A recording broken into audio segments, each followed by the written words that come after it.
សាងសេចក្តីសុខក្នុងចិត្តរបស់ខ្លួនឯងក្នុងជីវិតខ្លួនឯងដោយការរក្សាសិល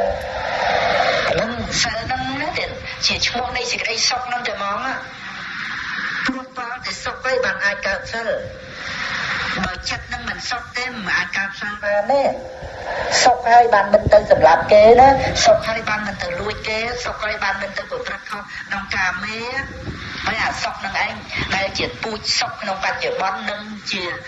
ហេតុនៃសេចក្តីសុខជាពូជនៃសេចក្តីសុខក្នុងអនាគតយ៉ាងណាហ្នឹងមកពីសិលនឹងជាពូជសុខសុខហើយបានមិននិយាយកុហកគេសុខហើយបានមិនបរិភោគទឹកស្រវឹងផ្សេងមិនចាំបាច់ទៅស្វែងរកសេចក្តីសុខពីរបស់ខាងក្រៅក្នុងកាមគុណផ្សេងសុខក្នុងឧបោសថសិលទៀត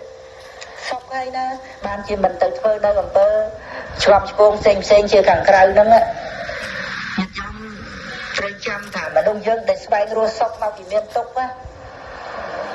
ហើយទៅស្វែងរកសុខក្នុងរបស់ខាងក្រៅហ្នឹងវាមានបានយកមកជាទីពឹងក្នុងចិត្តអីចឹងហើយអាសេចក្តីទុក្ខវានៅក្នុងចិត្តបើចឹងទៅ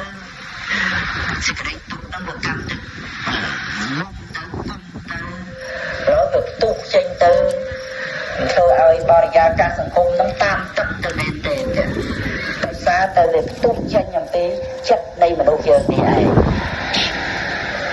នឹងបានជាយើងត្រូវបញ្ចូលធម៌បញ្ចូលទៅឲ្យយើងម្នាក់បញ្ចូលនឹងចិត្តសន្តានទៅវាផ្សព្វផ្សាយភាពតិចនឹងដោយការធ្វើដោយការនិយាយដោយមុខមាត់ដោយភ្នែកដោយបបោមាត់ដោយពាក្យសម្ដីអកប្បកិរិយាហ្នឹងណាវាទៅជាទួតផ្លុតវាទៅជាបែបឡែវាទៅជាជាជុំឲ្យដល់អ្នកដទៃហ្នឹងគឺវាចេញពីចិត្តដែលមានធម៌ហ្នឹងដែលមានសិលហ្នឹងទៅរួចទៅអាការដែលយើងពឹងរបស់ខាងក្រៅផ្នែកខាងខ្លាំងបកកែស័ក្តិសិទ្ធតាមដែលយើងជឿផ្សេងអានឹងក៏ត្រូវកាត់បន្ថយទៀតចឹងព្រោះអានឹងវានៅក្នុងការពឹងរបស់ខាងក្រៅដដែលបន់ស្រន់បួងសួងវកសូមឲ្យព្រះជួយចេះព្រះជួយចុះមុនអាគុំគាថាស្អីឬវត្ថុស័ក្តិសិទ្ធខ្លាំងបកកែអីបុគ្គលនេះបុគ្គលនោះធម្មមុខធម្មមូលព្រះស្អាអ្នកមានបុណ្យអីណាយើងត្រូវកាត់បន្ថយអស់ហើយពីព្រោះអ្នកទាំងអស់ហ្នឹងមិនអាចចូលមកលះលោភៈទោសៈមោហៈឲ្យយើងបានទេយើងទៅផ្ញើជីវិតជីវ៉ាបដិប្រួលរំខឹងអីទៅលើអ្នកទាំងអស់ហ្នឹងវត្ថុទាំងអស់ហ្នឹងស្អីហ្នឹងទេវតាប្រអិនប្រព្រំចុះមកក៏មិនមែនមកជួយ